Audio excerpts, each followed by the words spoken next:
IND24 की खास पेशकश द वीक ऑफ शो में आप सभी का स्वागत है। मैं दिव्या हाजिर हूं इस हफ्ते की सारी सियासी ड्रामों की फिल्म लेकर। तो चलिए करते हैं शुरुआत।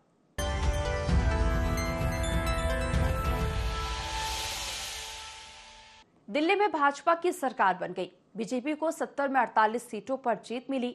पिछले चुनाव में 70 में 62 सीट जीतने वाली आम आदमी पार्टी 22 सीटों पर सिमट गई। अरविंद केजरीवाल, डिप्टी सीएम मनीष सिसोदिया, सत्येंद्र जैन, सौरभ भारद्वाज समेत तमाम दिग्गज चुनाव हार गए। कांग्रेस का तो पिछले दो चुनावों की तरह खाता ही नहीं खुला। वही परिणाम आने के बाद अब बीजेपी इसे मोदी पर भरोसे की जीत बता रही है। आपके पास जनादेश को स्वीकार करने के अलावा कुछ बचा नहीं है तो कांग्रेस कुछ बोलने लायक ही नहीं बची है। देखिए रिपोर्ट। दिल्ली में भाजपा की सरकार बन गई। 27 साल के राजनीतिक वनवास के बाद भाजपा ऐसी लौटी कि विरोधियों को होश फाख्ता हो गए। उसे 70 में 48 सीटों पर जीत मिली। पिछले चुनाव में 70 में 67 सीट जीतने वाली आम आदमी पार्टी 22 सीटों पर सिमट गई। आपके सर्वे सर्वा अरविंद केजरीवाल, डिप्टी सीएम मनीष सिसोदिया, सत्येंद्र जैन, सौरभ भारद्वाज समेत तमाम दिग्गज चुनाव हार गए। कांग्रेस का तो पिछले दो चुनावों की तरह खाता ही नहीं खुला। दिल्ली का जनमत भाजपा 48 सीटें, आम आदमी पार्टी 22 सीटें, कांग्रेस 0। बीजेपी ने अपनी ठोस रणनीति से दिल्ली में ये जीत हासिल की। ईडी सीबीआई ने केजरीवाल को जेल भेजा। भाजपा ने भ्रष्टाचार को मुद्दा बना लिया। केजरीवाल के सरकारी बंगले के रेनोवेशन पर 45 करोड़ खर्च को बीजेपी ने मुद्दा बनाया। केजरीवाल की संपत्ति 40 गुना बढ़ने को भी बीजेपी ने जमकर भुनाया। करप्शन के आरोपों से केजरीवाल की ईमानदारी वाली इमेज कमजोर की। केजरीवाल के खिलाफ मोदी खुद चेहरा बने। हर रैली में मोदी की गारंटी का जिक्र। प्रवेश वर्मा को अघोषित रूप से सीएम चेहरा बनाकर जाट और ग्रामीण वोटों को साधा। 12 लाख तक इनकम टैक्स फ्री कर 67% आबादी वाले मिडिल क्लास को मैनेज किया। पूर्वांचली वोटर्स वाली 27 सीटों पर पूर्वांचल के 100 नेताओं को प्रचार में लगाया। केजरीवाल की किसी योजना को बंद न करने का भरोसा दिलाकर लाभार्थी वर्ग को साधा। महिला और बुजुर्गों को साधने हर महीने 2500 रूपए देने का ऐलान किया। झुग्गी वालों को 5 रुपए में पौष्टिक खाना, लेबर क्लास को 10 लाख का बीमा का वादा किया। रेहड़ी ठेले वालों को 30,000 का क्रेडिट कार्ड देने का ऐलान पर साधा निशाना। केजरीवाल ने यमुना पर माफी मांगी। बीजेपी ने मुद्दे को तत्काल लपक लिया। परिणाम आने के बाद अब बीजेपी इसे मोदी पर भरोसे की जीत बता रही है। आपके पास जनादेश को स्वीकार करने के अलावा कुछ बचा नहीं है तो कांग्रेस कुछ बोलने लायक ही नहीं बची है। ये जीत माननीय प्रधानमंत्री जी के नेतृत्व में विकास की और विश्वास की जीत है। सत्य कभी पराजित नहीं होता है। यशस्वी प्रधानमंत्री जिस प्रकार से लोक कल्याण की भावना शासन चला रहे हैं तो दिल्ली वासियों ने भी विश्वास व्यक्त किया। पहले हरियाणा, फिर महाराष्ट्र, उसके पहले दिल्ली। ये लगातार जीत का सिलसिला जारी रहेगा। जनता का जो भी निर्णय है, जनता का जो भी फैसला है, उसे हम पूरी विनम्रता के साथ स्वीकार करते हैं। जनता का निर्णय सर माथे पर। और मैं उम्मीद करता हूं कि जिस उम्मीद के साथ और जिस आशा के साथ लोगों ने उनको बहुमत दिया है वो उन सभी उम्मीदों और आशाओं पे पूरा उतरेंगे। People wanted change. They were fed up of the way things were and they wanted change. I suppose they voted for change. My congratulations to all those who have won. And for the rest of us, it just means we have to work harder and we have to stay there, be on the ground and be responsive to the people's issues. Kejriwal की हार को सिर्फ आपकी नहीं, उन तमाम लोगों के विश्वास की भी हार है जो अन्ना आंदोलन में भागीदार रहे। भ्रष्टाचार, भाई भतीजावाद, जाति और संप्रदाय मुक्त राजनीति का सपना देखा। यही वजह है कि आपकी हार के बाद ये कह रहे हैं कि ये तो होना ही था।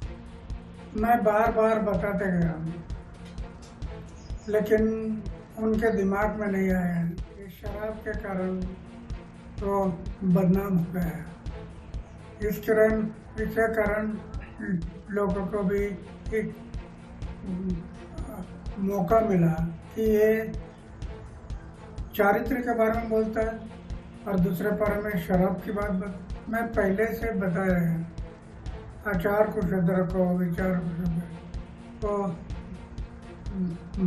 उनके दिमाग में नहीं रहा और उसके कारण आज इलेक्शन में हार गए। वे सब आम आदमी पार्टी के लाखों करोड़ों कार्यकर्ता जो अन्ना आंदोलन से आए, जिनके बहुत ही निश्चल, निष्पाप और बड़े भारत की राजनीति को बदलने के सपने की हत्या एक निर्लज्ज, नीच, मित्रहंता, आत्ममुग्ध और चरित्रहीन व्यक्ति ने की, उसके प्रति तो क्या संवेदना, दिल्ली को उससे मुक्ति मिली। अन्ना और कुमार विश्वास की बातों को पूरी तरह नकारा भी नहीं जा सकता। केजरीवाल स्वच्छता के नाम पर सियासत में आए, लेकिन शराब घोटाले से लेकर शीश महल तक वो ऐसे आरोपों के घेरे में रहे कि लोगों को शायद ही अब सियासत में ईमानदारी की बात करने वाले किसी शख्स पर भरोसा हो। भ्रष्टाचार के आरोपों से घिरे केजरीवाल की मुसीबतें आगे और बढ़ सकती हैं। चुनाव के पूरे नतीजे आने से पहले ही दिल्ली सरकार के जनरल एडमिनिस्ट्रेशन डिपार्टमेंट ने सचिवालय सील करने के आदेश जारी कर दिए। इसमें कहा गया है कि बिना परमिशन के कोई भी फाइल या दस्तावेज, कंप्यूटर हार्डवेयर सचिवालय के परिसर से बाहर नहीं जाना चाहिए। दिल्ली विधानसभा चुनाव के नतीजों ने एक बार फिर बीजेपी और मोदी को रोकने वाले इंडी गठबंधन के भविष्य पर सवाल उठा दिया है। महाराष्ट्र और हरियाणा के बाद एक बार फिर कांग्रेस सहयोगी दलों के निशाने पर आ गई है। जम्मू कश्मीर के मुख्यमंत्री उमर अब्दुल्ला ने सोशल मीडिया पर एक पोस्ट कर इसकी शुरुआत कर दी है। ऐसे में दिल्ली के नतीजों के क्या दूरगामी परिणाम होंगे, देखने लायक होगा। Bureau report, IND 24। Madhya Pradesh विधानसभा के बजट सत्र की तारीखों का ऐलान हो गया है। बजट सत्र 10 मार्च से 24 मार्च तक चलेगा। इसमें सिर्फ 9 दिन बैठकें होंगी। सत्रावधि के 6 दिन अवकाश में बीतेंगे। विपक्ष इसे सदन से सरकार का पलायन करार दे रहा है। विपक्ष का कहना है कि सरकार के पास विपक्ष का सामना करने की शक्ति नहीं बची है, इसलिए वो चर्चा से भाग रही है। वही सत्ता पक्ष का कहना है कि सरकार विपक्ष के हर सवाल का जवाब देती आई है और इस बार भी तैयार है। देखिए रिपोर्ट। मध्य प्रदेश विधानसभा के बजट सत्र की तारीखों का ऐलान हो गया है। बजट सत्र 10 मार्च से 24 मार्च तक चलेगा और इसमें सिर्फ 9 दिन बैठकें होंगी। सत्रावधि के 6 दिन अवकाश में बीतेंगे। विपक्ष इसे सदन से सरकार का पलायन करार दे रहा है। विपक्ष का कहना है कि सरकार के पास विपक्ष का सामना करने की शक्ति नहीं बची, इसीलिए वो चर्चा से भाग रही है। नेता प्रतिपक्ष उमंग सिंघार के नेतृत्व में कांग्रेस विधायकों ने राज्यपाल मंगू भाई पटेल से मुलाकात कर सत्र की अवधि 21 दिन करने की मांग की। राज्यपाल से मुलाकात के बाद नेता प्रतिपक्ष उमंग सिंघार ने कहा कि पिछले सालों के बजट सत्र पूरे 1 महीने चलते थे और हर विभाग की अनुदान मांगों पर चर्चा होती थी, लेकिन अब तो ये आपातकाल जैसी स्थिति बन गई है। कांग्रेस ने राज्यपाल से अनुरोध किया है कि वे इसमें हस्तक्षेप करें। इससे 1 दिन पहले नेता प्रतिपक्ष ने सदन की कार्यवाही के सीधे प्रसारण की मांग उठाई थी। मध्य प्रदेश के इतिहास के अंदर पहली बार बजट सत्र 9 दिन का रखा गया और आज तक ऐसा नहीं हुआ। क्या सरकार आम जनता की बात नहीं करना चाहती? जनप्रतिनिधियों की बात विधानसभा में अगर उठाना चाहते हैं जनप्रतिनिधि, उस पर चर्चा नहीं करना चाहती। मैं यही कहना चाहता हूं कि ये मध्य प्रदेश में लोकतंत्र की हत्या हो रही है। जिस प्रकार से भारतीय जनता पार्टी बैठ के कम कर रही है, विधायकों की बात आम इस पे नहीं आने देना चाहती है। ये घबराते विपक्ष से। यहाँ पूरे 5 साल जनता के लिए काम करना चाहते, इसलिए हम चाहते हैं कि बजट सत्र लंबा हो ताकि हर विधायक की बात उसके अंदर आए। लाइव टेलीकास्ट को लेके कई बार हम पत्र लिख चुके हैं और आप देखते हैं कि जिस प्रकार से सरकार बनाने के बाद बंद कमरे में काम कर रही है, जनता से सामने आंख से आंख नहीं मिलाना चाहती। लेकिन इस लाइव टेलीकास्ट को लेके मैं ये कहना चाहूँगा कि पूरे प्रदेश की जनता देखे जिस सरकार को हमने बनाया वो क्या कर रही है। लेकिन सरकार जनता से भाग रही है, विपक्ष के साथ अब प्रदेश की जनता से भाग रही है। उधर सत्ता पक्ष नेता प्रतिपक्ष के इन बयानों को सुर्खियों में आने की कोशिश करार दे रहा है। सत्ता पक्ष का कहना है कि सरकार विपक्ष के हर सवाल का जवाब देती आई है और इस बार भी तैयार है। विपक्ष ही अब तक सदन से पलायन करता आया है और इस बार भी पलायन का बहाना तलाश रहा है। सत्ता पक्ष का कहना है कि सत्र की अवधि सत्ता पक्ष और विपक्ष की सहमति से तय हुई है। सत्र के सीधे प्रसारण पर भी सरकार को कोई आपत्ति नहीं है। नेता प्रतिपक्ष अपने को प्रासंगिक बनाने बाहर बेवजह शोर मचा रहे हैं। अध्यक्ष जी ने सारे पक्षों से बातचीत करने के बाद सत्र की अवधि तय करते हैं और जितनी अवधि तय होती है उस अवधि के दौरान भी विपक्ष की जो भूमिका होती है वो एक प्रकार से नकारात्मक होती है। चर्चा में भाग नहीं लेना और भाग जाना ये उनकी वृत्ति में है। इसलिए केवल ये कैसे हम प्रोपोगंडा करें, कैसे हम अखबारों में की सुर्खियों में बने रहें, मीडिया में बने रहें, केवल इस काम के लिए ये सब जो प्रपंच कर रहे हैं। कोई बात आपको करनी है समय पे कीजिए, समय का सदुपयोग हो ये ध्यान भी रखने का काम विपक्ष के हमारे विधायकों को करना होगा। विधानसभा की कार्रवाई का सजीव प्रसारण होना या नहीं होना ये विधानसभा अध्यक्ष जी विधानसभा की जो समिति है वो तय करेंगी। विधानसभा में हर विषय को लेकर एक विशेष और विशिष्ट समिति होती है जिसमें प्रतिपक्ष के लोग भी होते हैं, तो बेहतर होगा उमंग सिंगार जी वहाँ बातचीत करें। बाकी जहाँ तक कोर्ट की बात है तो कोर्ट के दरवाजे सबके लिए खोले, हमारे लिए भी उनके लिए भी। इसमें कोई दो राय नहीं कि मध्य प्रदेश विधानसभा के सत्र लगातार छोटे होते जा रहे हैं। विपक्ष हर बार इस पर भी सवाल उठाता है, लेकिन इससे बड़ा सच ये भी है कि सत्र की अवधि जितनी भी हो, विपक्ष का ज्यादा समय हंगामे में ही बीतता आया है। अब देखना यह है कि बजट सत्र में इस बार विपक्ष सरकार को कितना घेर पाता है। Bureau report, IND 24। संसद के बजट सत्र में कांग्रेस ने पीएम मोदी और उनकी सरकार पर तीखे वार किए। लोकसभा में विपक्ष के नेता राहुल गांधी ने मोदी सरकार पर सांप्रदायिक और विभाजनकारी नीति पर आगे बढ़ने के आरोप लगाए और इस पर राज्यसभा में बोलते हुए पीएम मोदी ने तगड़ा पलटवार किया। उन्होंने कहा कि कांग्रेस में बेचैनी इसलिए है कि उसने हमेशा तुष्टीकरण की सियासत की। उनकी सरकार संतुष्टीकरण की राह पर आगे बढ़ रही है तो कांग्रेस को दिक्कत है। कांग्रेस नेताओं का कहना है कि पूरा देश जानता है कि विभाजनकारी नीति और तुष्टीकरण करने वाली अगर कोई पार्टी है तो वो भाजपा है। संसद के बजट सत्र में कांग्रेस ने पीएम मोदी और उनकी सरकार पर तीखे वार किए। लोकसभा में विपक्ष के नेता राहुल गांधी ने मोदी सरकार पर सांप्रदायिक और विभाजनकारी नीति पर आगे बढ़ने के आरोप लगाए। इस पर राज्यसभा में बोलते हुए पीएम मोदी ने तगड़ा पलटवार किया। उन्होंने कहा कि कांग्रेस में बेचैनी इसलिए कि उसने हमेशा तुष्टीकरण की सियासत की। उनकी सरकार संतुष्टीकरण की राह पर आगे बढ़ रही तो कांग्रेस को दिक्कत है। पीएम ने कहा कि कांग्रेस ने देश में एक मॉडल चलाया, तुष्टीकरण। 2014 के बाद देश को नया मॉडल देखने को मिला। नए मॉडल में तुष्टीकरण नहीं, संतुष्टीकरण है। पहले के मॉडल में तुष्टीकरण हर चीज में था। तुष्टीकरण कांग्रेस की राजनीति की औषधि बन गई थी।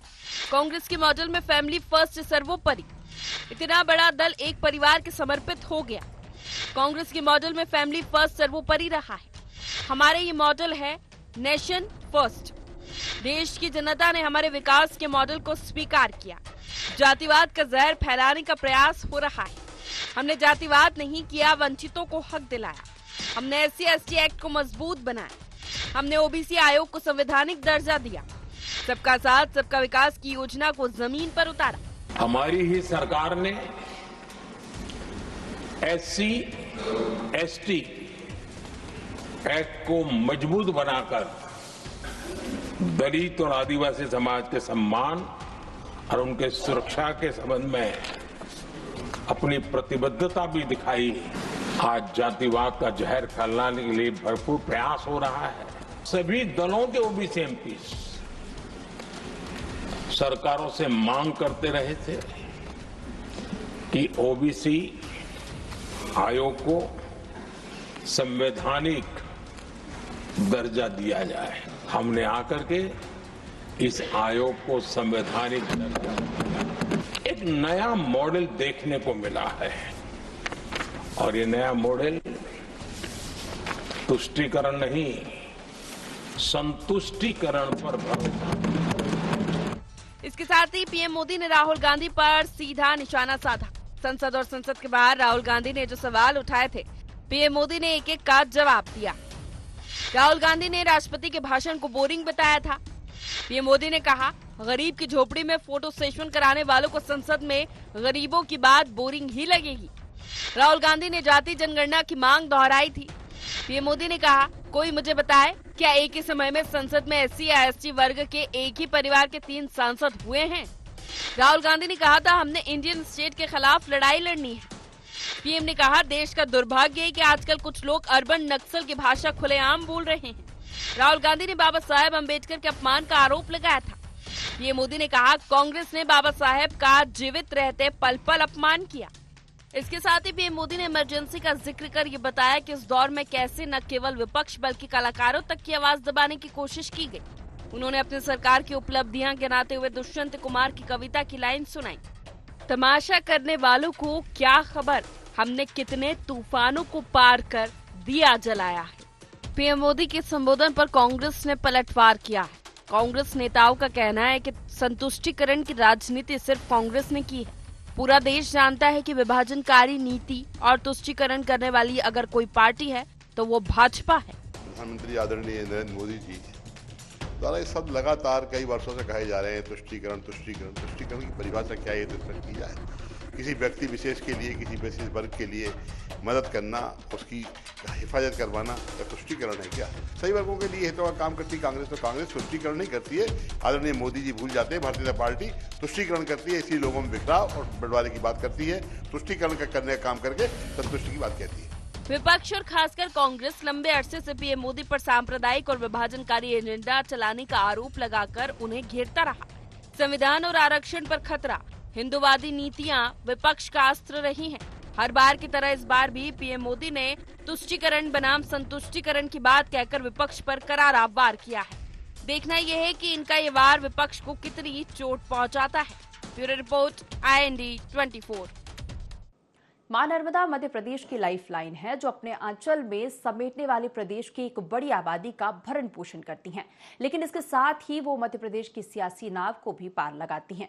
शायद यही वजह है कि मां नर्मदा की जयंती भी सियासत से अछूती नहीं रही और इस अवसर पर सरकार की ओर से नर्मदा तटों में भव्य कार्यक्रम हुए। सरकारी स्तर पर मां नर्मदा जयंती पर दिव्य और भव्य कार्यक्रम हुए तो कांग्रेस ने इन्हें धर्म के नाम पर पॉलिटिकल इवेंट कहा और नर्मदा शुद्धिकरण के वादे पर सवाल खड़े किए।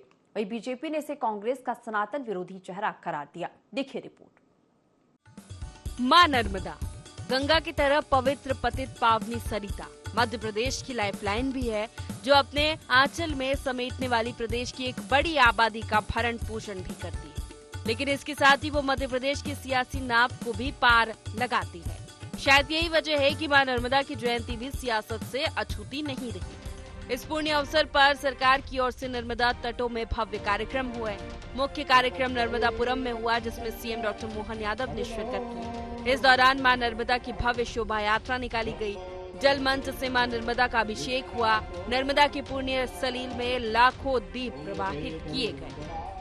सरकारी स्तर पर मां नर्मदा जयंती पर दिव्य और भव्य कार्यक्रम हुए तो कांग्रेस ने इन्हें धर्म के नाम पर पॉलिटिकल इवेंट करार दिया। साथ ही नर्मदा शुद्धिकरण के वादे पर सवाल खड़े किए। वहीं बीजेपी ने इसे कांग्रेस का सनातन विरोधी चेहरा करार दिया। सरकार जो है नर्मदा मैया को भी छलने का काम करती रही। 28 सीवेज प्लांटों की घोषणा शिवराज सिंह जी की सरकार ने की थी। साथ में ये भी घोषणा की थी कि नर्मदा मैया को वो जीवंत नदी का दर्जा देंगे। ना तो जीवंत नदी का दर्जा मिला नर्मदा जी को, ना ही जो है सीवेज ट्रीटमेंट प्लांट शुरू हुए। मेरा उनसे यही कहना है कि आस्था से हो, कोई इवेंट मैनेजमेंट ना हो, क्योंकि इवेंट मैनेजमेंट हुआ अयोध्या में तो हमने देखा क्या हुआ। महाकुंभ में इवेंट मैनेजमेंट हुए और भगदड़ हुई। इसलिए ये धार्मिक मामलों में इवेंट मैनेजमेंट न होके सीधा आस्था और श्रद्धा के हिसाब से अगर कोई होगा तो निश्चित तौर पर उससे मध्य प्रदेश की जनता को लाभ मिलेगा। भारतीय संस्कृति की रक्षा करने वाले जब हम कार्यक्रम करते हैं तो उसको इवेंट नहीं होता। हम आज के पीढ़ी को भी और आने वाली पीढ़ी को भी अपनी संस्कृति से परिचित कराने के लिए माँ के कार्यक्रम को लेकर के माँ नर्मदा जयंती जो मध्य प्रदेश की पुण्य सलीला है, मध्य प्रदेश की जीवन दायिनी है, उस घाट पर अगर कार्यक्रम होता है तो मुझे नहीं लगता कि इनको कोई आपत्ति होनी चाहिए। अगर धार्मिक आयोजन हो रहा है वहाँ और मध्य प्रदेश की अपनी जीवन रेखा वाली माँ नर्मदा की अगर आराधना कर रहे हैं तो उसमें भी कांग्रेस के पेट में दर्द हो रहा है। मुझे तो आश्चर्य लगता है कि किस एजेंडा पर कांग्रेस काम करती है। केवल हिंदू धर्म के कार्यक्रम हो, हिंदू संस्कृति के कार्यक्रम हो, उन्हीं पर उनको आपत्ति होती है। बाकी की दुनिया के कार्यक्रम होते हैं उस पर कुछ नहीं होता कि उनको लगे कि उस पर भी कभी टिप्पणी करें। अब आपको मां नर्मदा के नाम हो रही सियासत के मायने भी समझा देते हैं। दरअसल मध्य प्रदेश में नर्मदा भक्ति के सियासी मायने। एमपी में 16 जिलों से होकर गुजरती है नर्मदा नदी। अनूपपुर, डिंडोरी, मंडला, सिवनी, जबलपुर, नरसिंहपुर, रायसेन, नर्मदापुरम, सीहोर, देवास, हरदा, खंडवा, खरगोन, बड़वानी, धार, अलीराजपुर से गुजरती है नर्मदा। करीब 100 से ज्यादा सीटें नर्मदा से लगे जिलों में आती है। नर्मदा नदी किनारे करीब 600 छोटे बड़े गांव स्थापित हैं। नर्मदा नदी से लगी हुई कुल 65 विधानसभा सीटें हैं। चुनाव से पहले हर दल ने नर्मदा भक्ति की। दिग्विजय सिंह कर चुके हैं नर्मदा परिक्रमा। शिवराज सिंह चौहान ने की थी नर्मदा सेवा यात्रा। 2018 में विधानसभा चुनाव से ठीक पहले दिग्विजय सिंह ने की नर्मदा परिक्रमा। 142 दिन नर्मदा किनारे 3300 किलोमीटर चले दिग्विजय सिंह। दिग्विजय सिंह की यात्रा का कांग्रेस को मिला फायदा। 2018 में नर्मदा से लगी 35 सीटों पर जीती कांग्रेस। 2016 में शिवराज सिंह ने की नर्मदा सेवा यात्रा। 150 दिनों तक चली शिवराज की नर्मदा सेवा यात्रा। नर्मदा सेवा यात्रा के समापन में शामिल हुए पीएम मोदी। राहुल गांधी और प्रियंका वाड्रा ने चुनाव से पहले किया नर्मदा पूजन। जबलपुर में नर्मदा पूजन से प्रियंका वाड्रा ने की चुनावी अभियान की शुरुआत। भारत जोड़ो यात्रा में राहुल गांधी ने खरगोन में किया नर्मदा पूजन। शायद यही वजह है कि भाजपा हो या कांग्रेस, कोई भी दल मां नर्मदा के नाम पर सियासत करने में पीछे नहीं रहा है। आज कांग्रेस भले ही नर्मदा जयंती समारोह को इवेंट करार दे रही हो, चुनावी फायदे के लिए मां नर्मदा का आसरा लेने में वो भी पीछे नहीं रही है। Bureau report, IND24। छत्तीसगढ़ में चुनावी समर के बीच धान से जुड़ा मामला एक बार फिर तूल पकड़ चुका है। मुख्यमंत्री विष्णुदेव साय ने सोशल मीडिया में पोस्ट साझा कर चुनाव में किए हुए वादे को याद किया। वहीं पूर्व मुख्यमंत्री भूपेश बघेल ने प्रचार के दौरान धान मूल्य बढ़ने का श्रेय लिया। छत्तीसगढ़ में धान पर एक बार फिर शुरू हुई सियासी रार। क्या था सरकार का वादा, जिसके बाद क्यों क्रेडिट पॉलिटिक्स की हुई शुरुआत? देखिए रिपोर्ट। 31 जनवरी को धान खरीदी की प्रक्रिया खत्म होने के बाद इसके अंतिम आंकड़े सामने आ गए हैं। साय सरकार ने धान खरीदी में नया रिकॉर्ड बनाया। मुख्यमंत्री विष्णुदेव साय ने अपने सोशल मीडिया हैंडल से इसकी जानकारी देते हुए कहा, दावा किया कि सरकार ने जो कहा था वो कर दिखाया। सीएम ने कहा है कि अन्नदाता को अंतर की राशि का एक मुश्त भुगतान हुआ। सभी किसानों के खातों में एक मुश्त लगभग 12,000 करोड़ की राशि का भुगतान भी हो जाएगा। चुनावी सरगर्मियों के बीच मुख्यमंत्री विष्णुदेव साय ने मोदी की गारंटी पूरा करने का संकल्प भी लिया है। वहीं पूर्व मुख्यमंत्री भूपेश बघेल ने इस पर पलटवार करते हुए कहा है कि किसानों को धान का मूल्य 2,850 रुपए कांग्रेस ने दिया। इसी वजह से साय सरकार को मजबूरन धान के रेट बढ़ाने पड़े। अगर कांग्रेस की सरकार बनती तो आज किसानों को 3217 रुपए की राशि मिलती। किसान छत्तीसगढ़ धान के कटोरा कैसे ये जिन कटोरा के घरे काम करते जब हम किसान मेहनत हमारे किसान है होकर मेहनत का सम्मान मिलना चाहिए। तो हम कर्जा माफी भी करें, 2500 रुपया दें। कोरोना आई के बाद भी तुम्हारा खत्म पैसा डाले काम करें। 2500 को आधा जैसे 2640 2850 रुपया दें। आज यदि 3100 रुपया मिला थे तो भूपेश बघेल कांग्रेस सरकार हमारी सरकार अभी 117 रुपया समर्थन मूल्य बढ़े 3217 रुपया मिले। पूर्व मुख्यमंत्री भूपेश बघेल के बयान से क्रेडिट पॉलिटिक्स की शुरुआत हो गई है। एक तरफ पूर्व मुख्यमंत्री भूपेश बघेल ने धान खरीदी में मूल्य बढ़ाने का श्रेय लिया, दूसरी तरफ उप मुख्यमंत्री अरुण साव ने कहा कि भूपेश को धान खरीदी नहीं, कांग्रेस को उनके कार्यकाल में हुए घोटालों का श्रेय लेना चाहिए। क्यों भूपेश बघेल जी को याद नहीं है 2003 से पहले का समय? किसानों की दुर्दशा कर रखी थी कांग्रेस की सरकार ने।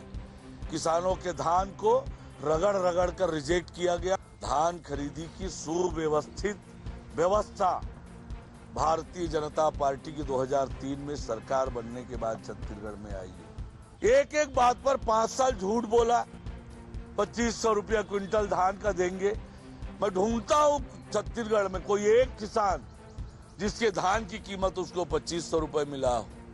आज हम 3100 रुपया क्विंटल का भाव दे रहे हैं। पैसा को एक मुश्त दे रहे हैं किसानों को। किसानों की तरक्की और बेहतरी के लिए चाहे देश की सरकार हो, प्रदेश की सरकार हो, हमेशा भारतीय जनता पार्टी की सरकारों ने ही किया है। छत्तीसगढ़ में धान खरीदी पर सियासत नई नहीं है। कांग्रेस धान खरीदी के पहले सरकार को घेर रही थी और अब खरीदी पूरी होने के बाद इसका क्रेडिट लेने लगी। धान खरीदी पर क्रेडिट पॉलिटिक्स के निकाय और पंचायत चुनाव के चलते हो रही है। देखना यह है कि इसका कितना चुनावी फायदा किसको मिलता है। Bureau report, IND24। छत्तीसगढ़ में धर्मांतरण की समस्या गहराती जा रही है और आए दिन जबरिया धर्म परिवर्तन की खबरें सामने आ रही हैं। लेकिन बिलासपुर से आए धर्मांतरण की एक खबर ने सभी को चौंका दिया है। छत्तीसगढ़ में सियासतदानों के बयान आग में घी का काम कर रहे हैं, जिससे एक बार फिर से प्रदेश में धर्मांतरण का मुद्दा गर्मा चुका है। देखिए रिपोर्ट। यूं तो समूचे छत्तीसगढ़ में धर्मांतरण का खेल चल रहा है, लेकिन हाल ही में बिलासपुर में चल रहे धर्मांतरण के साजिश के भंडाफोड़ से यह स्पष्ट हो गया है कि धर्मांतरण का ये खेल कितने भीतर तक पहुंच चुका है। दरअसल बिलासपुर के संबलपुरी के रहने वाले निगम कर्मी उत्तरा कुमार साहू ने सकरी थाने में एक शिकायत दर्ज कराई। शिकायत में बताया गया कि पास्टर संतोष मोसेस और उसकी पत्नी अनु मोसेस पर जबरन उनका धर्मांतरण करवाना चाहते हैं। उत्तरा के मुताबिक उसके परिवार के लोग पहले ही ईसाई धर्म को अपना चुके हैं, लेकिन वह धर्म परिवर्तन नहीं करना चाहता। पास्टर और उसकी पत्नी उसके परिवार के लोगों को प्रभु के प्रकोप का डर दिखाकर धर्म परिवर्तन का दबाव बना रहे हैं। प्रार्थी उत्तरा कुमार साहू के द्वारा थाना में आवेदन दिया गया, जिसमें आवेदन में उसने बताया कि जो उसके गांव में उसके पास्टर संतोष मोसेस के द्वारा उसके ऊपर ईसाई धर्म बनाने हेतु लगातार दबाव बनाया जा रहा है। प्रार्थी के आवेदन पर से थाना सकरी में अपराध पंजीबद्ध किया गया है और विवेचना मिलेगी। बिलासपुर जिले में कई ऐसे हॉटस्पॉट डेवलप हो रहे हैं जहां धर्मांतरण का खेल खुलेआम चल रहा है। सिरगिट्टी, पचपेड़ी, बिलगहना, रतनपुर, सीपत, चिंगराजपारा, चांटीडीह, सकरी, हाफा, मोपका, घुरू, तिफरा, मन्नाडोल, मस्तूरी, लखराम और हरदी कला टोना ऐसे ही क्षेत्र है जहां के लोगों को धर्मांतरण का शिकार बनाया जा रहा है। धर्मांतरण की साजिश रचने वालों के निशाने में आर्थिक रूप से कमजोर, बीमार और बेरोजगार वर्ग के लोग होते हैं। पहले उन्हें चंगाई सभा में बुलाया जाता है, उसके बाद उनका ब्रेन वॉश कर ईसाई धर्म में परिवर्तित की जाने की पूरी साजिश रची जाती है। मामले के उजागर होते ही धर्मांतरण पर राजनेता आमने सामने आ चुके हैं। बीजेपी पूर्ववर्ती कांग्रेस सरकार पर धर्मांतरण को बढ़ावा देने का आरोप लगा रही है, तो वहीं कांग्रेस 13 महीने से पेंडिंग पड़े धर्मांतरण संशोधन विधेयक पर सवाल उठा रही है। हमारा बहुत स्पष्ट मत है, हम धर्मांतरण के बारे में हमेशा से बोलते हैं। धर्मांतरण की आड़ में पैसे का प्रलोभन देकर जो राष्ट्र विरोधी ताकतें हैं वो इस तरह के कामों में लिप्त है। उस लड़ाई को यदि कोई लड़ रहा है ईमानदारी के साथ में तो भारतीय जनता पार्टी लड़ रही है। कांग्रेस इसको प्रश्रय देती है। हम भूपेश बघेल जी की सरकार के समय भी हम आवाज उठाते थे, लेकिन वो जानबूझकर उसको दबा देते थे, केवल और केवल वोट बैंक की खातिर। जब जब भारतीय जनता पार्टी की सरकार बनती है और सरकार बनने के बाद जब भी कोई चुनाव आता है तो धर्मांतरण की बात क्यों आती है? भारतीय जनता पार्टी चाहे विधानसभा के चुनाव हो, चाहे लोकसभा के चुनाव हो, चाहे नगर निगम नगर परिषद के चुनाव हो, जिला पंचायत के चुनाव हो, 1 साल हो गए भारतीय जनता पार्टी की सरकार बने। जनता का ध्यान भटकाने के लिए इस प्रकार के मुद्दों को हवा देते हैं। धर्मांतरण की बात जो लोग कर रहे हैं वो लोग दबाव डालकर, प्रेशर डालकर, बंदूक की नोक पर धर्मांतरण थोड़ा कराता है। कोई व्यक्ति अगर किसी धर्म को अपनाने का काम कर रहा है वो उसका अपने सोच के आधार पर करता है। लेकिन 15 साल तो भारतीय जनता पार्टी की सरकार थी, तब ये फैसले क्यों, तब ये सब बातें क्यों नहीं निकल कर आती थी? सरगुजा, बस्तर जैसे ग्रामीण अंचलों से उठकर अब धर्मांतरण का ये खेल शहरी क्षेत्रों तक पहुंचने लगा है। न जाने बिलासपुर जैसे छत्तीसगढ़ के और कितने जिले होंगे जो धर्मांतरण की भेंट चढ़ रहे हैं। न जाने कितने उत्तरा कुमार साहू होंगे जो विवशता वश दूसरे धर्मों पर पलायन कर रहे होंगे। धर्मांतरण के खिलाफ एक मजबूत कानून बनाने का वादा अब तक पूरा नहीं हो पाया है। धर्मांतरण की ये साजिश अवश्य ही जनमानस के मन में भय पैदा करती होगी। न जाने कितने ही उत्तम साहू आज भी धर्मांतरण के खिलाफ एक मजबूत कानून का इंतजार कर रहे होंगे। कैमरामैन टिकेंद्र साहू के साथ राहुल अग्निहोत्री की रिपोर्ट। हमारे इस खास पेशकश द वीक ऑफ शो में फिलहाल इतना ही। आप देखते रहिए IND24। नमस्कार।